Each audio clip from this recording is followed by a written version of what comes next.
एक धुंधली शाम पुरानी हवेली की खिड़कियों से पीली रोशनी झांक रही थी। हवेली के चारों ओर सन्नाटा पसरा हुआ था, मानो समय ठहर सा गया हो। इंस्पेक्टर विक्रम अपनी टीम के साथ हवेली के लोहे के गेट के सामने खड़े थे। उन्हें एक गुमशुदा व्यक्ति रमेश का पता लगाने का काम सौंपा गया था, जो कुछ दिनों पहले इस हवेली में आया था और फिर गायब हो गया था।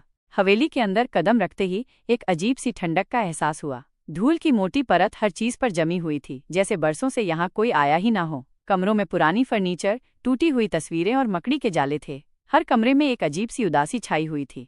इंस्पेक्टर विक्रम और उनकी टीम ने हवेली की तलाशी शुरू की। एक कमरे में उन्हें एक डायरी मिली। डायरी रमेश की थी। उसमें उसने लिखा था कि वो एक प्राचीन रहस्य की खोज में इस हवेली में आया था। उसने हवेली के मालिक के बारे में भी लिखा था, जो एक रहस्यमयी व्यक्ति था और जिसके बारे में गांव में कई अफवाहें थीं। डायरी के आखिरी पन्ने पर एक नक्शा बना हुआ था। नक्शा हवेली के तहखाने का था। इंस्पेक्टर विक्रम और उनकी टीम तहखाने की ओर बढ़े। तहखाने में अंधेरा और सीलन थी। टार्च की रोशनी में उन्हें एक गुप्त दरवाजा दिखाई दिया। दरवाजा खोलते ही वे एक और कमरे में पहुंचे। ये कमरा एक प्रयोगशाला जैसा था। यहाँ पर अजीबोगरीब उपकरण और रसायन रखे हुए थे। कमरे के बीच में एक बड़ा सा पत्थर का टेबल था, जिस पर कुछ लिखा हुआ था। इंस्पेक्टर विक्रम ने ध्यान से देखा तो पाया कि यह एक प्राचीन भाषा में लिखा हुआ था।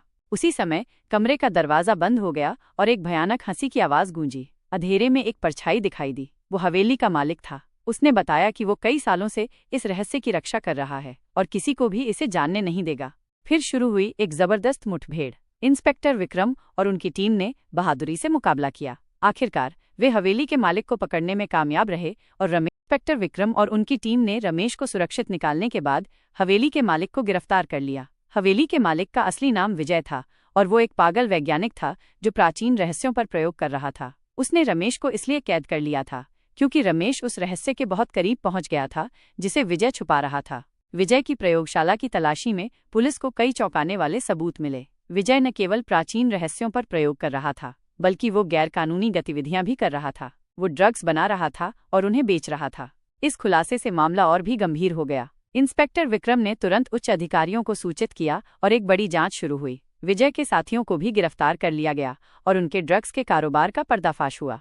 इस बीच रमेश को अस्पताल में भर्ती कराया गया। वो कुछ दिनों तक बेहोश रहा, लेकिन फिर होश में आ गया। उसने इंस्पेक्टर विक्रम को बताया कि विजय एक ऐसी प्राचीन तकनीक की खोज में था जिससे समय को बदला जा सकता था। रमेश ने यह भी बताया कि विजय ने उस तकनीक का एक हिस्सा खोज लिया था, लेकिन उसे पूरा करने के लिए उसे एक खास पत्थर की जरूरत थी। ये सुनकर इंस्पेक्टर विक्रम चिंतित हो गए। अगर विजय उस तकनीक को पूरा कर लेता तो वो बहुत खतरनाक हो सकता था। उन्होंने तुरंत उस पत्थर की तलाश शुरू कर दी।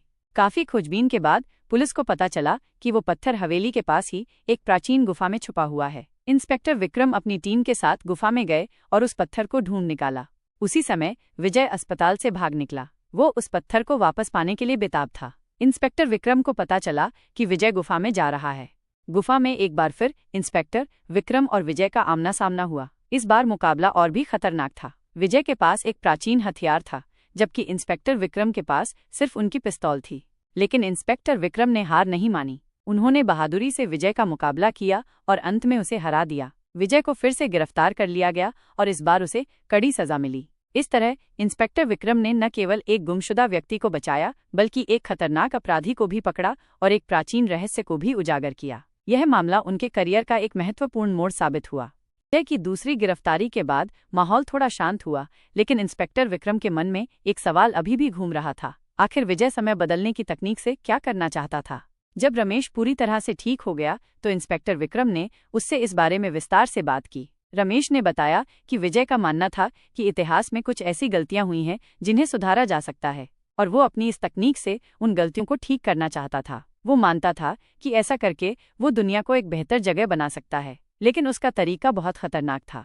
इंस्पेक्टर विक्रम को ये समझ में आ गया कि विजय सिर्फ एक अपराधी नहीं, बल्कि एक जुनूनी व्यक्ति था जो अपने विचारों में खोया हुआ था। उन्होंने ये भी महसूस किया कि इस मामले की जड़ें और गहरी हैं।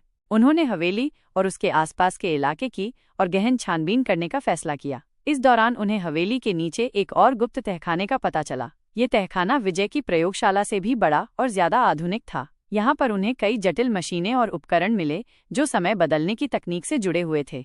इस तहखाने में उन्हें एक डायरी भी मिली जो विजय के दादाजी की थी। विजय के दादाजी भी एक वैज्ञानिक थे और उन्होंने ही इस तकनीक पर सबसे पहले काम शुरू किया था। डायरी में लिखा था कि ये तकनीक बहुत ही खतरनाक है और इसे कभी भी इस्तेमाल नहीं करना चाहिए, लेकिन विजय ने अपने दादाजी की चेतावनी को नज़रअंदाज कर दिया था। इस डायरी से इंस्पेक्टर विक्रम को विजय के परिवार के इतिहास और उसकी प्रेरणा के बारे में बहुत कुछ पता चला। उन्हें समझ में आया कि विजय के मन में ये जुनून बचपन से ही था जो उसके दादाजी के काम से प्रेरित था। इस बीच विजय जेल में बैठा हुआ भी अपनी योजनाएं बना रहा था। वो जानता था कि उसकी तकनीक का एक हिस्सा अभी भी बाहर है और वो उसे वापस पाने की कोशिश कर रहा था। एक रात जेल में अचानक आग लग गई। इस अफरा तफरी का फायदा उठाकर विजय भाग निकला। इंस्पेक्टर विक्रम को जैसे ही यह खबर मिली, उन्होंने तुरंत अपनी टीम को अलर्ट कर दिया और विजय की तलाश शुरू कर दी। विजय सीधा उसी गुप्त तहखाने में गया जहां उसकी मशीनें रखी हुई थीं। वो अपनी तकनीक को पूरा करने के लिए बेताब था। इंस्पेक्टर विक्रम और उनकी टीम भी उसके पीछे पीछे वहां पहुंच गए।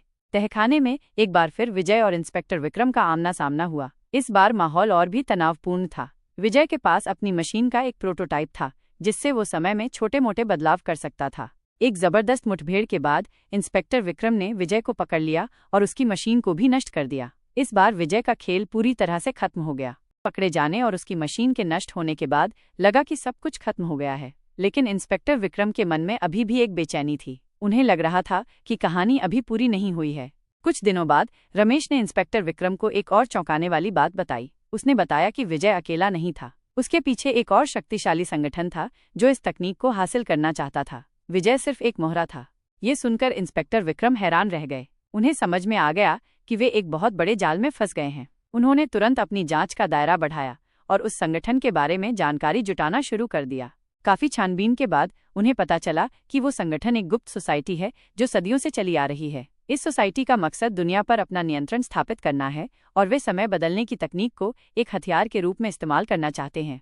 इंस्पेक्टर विक्रम ने इस सोसाइटी के बारे में और जानकारी हासिल करने के लिए एक अंडरकवर ऑपरेशन शुरू किया। उन्होंने एक जासूस को उस सोसाइटी में शामिल होने के लिए भेजा। जासूस ने वहां से कई महत्वपूर्ण जानकारियां जुटाईं, जिनसे पता चला कि सोसाइटी का अगला लक्ष्य क्या है। सोसाइटी का अगला लक्ष्य था एक प्राचीन कलाकृति को हासिल करना जो समय बदलने की तकनीक को पूरी तरह से सक्रिय कर सकती थी। वह कलाकृति एक संग्रहालय में रखी हुई थी। इंस्पेक्टर विक्रम ने तुरंत संग्रहालय की सुरक्षा बढ़ा दी और अपनी टीम के साथ वहां पहुंच गए। उसी रात सोसाइटी के सदस्य कलाकृति को चुराने के लिए संग्रहालय पर हमला करते हैं। एक जबरदस्त मुठभेड़ होती है जिसमें इंस्पेक्टर विक्रम और उनकी टीम सोसाइटी के सदस्यों का बहादुरी से मुकाबला करते हैं। आखिरकार वे कलाकृति को बचाने में कामयाब रहते हैं और सोसाइटी के कई सदस्यों को गिरफ्तार कर लेते हैं।